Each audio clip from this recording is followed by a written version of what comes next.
आशा के मोती चैनल में कार्तिक महात्म का 9वां अध्याय जलंधर के जन्म की कथा।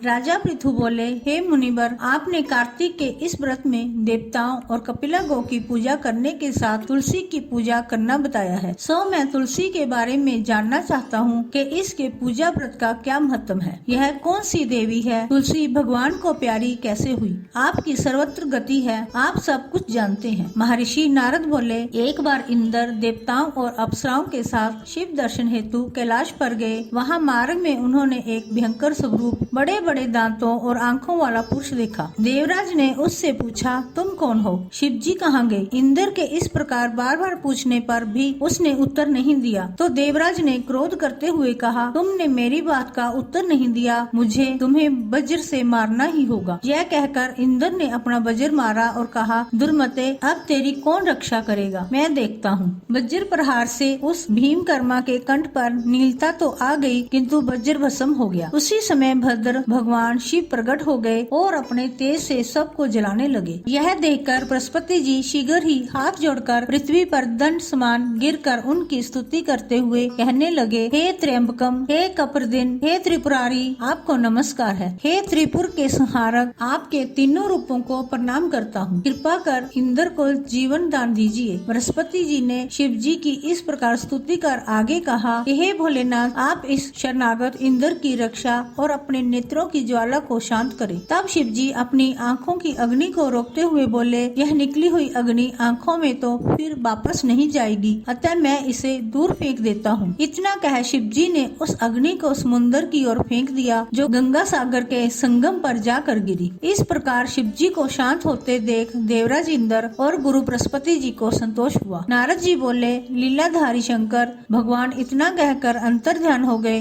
तब इंद्र और बृहस्पति जी भी भय मुक्त होकर परममुखी हुए। तत्पश्चात जिस बात की उन्हें जानने की इच्छा थी उसे जानकर वे दोनों भी अपने स्थान को चले गए। जय श्री कृष्ण।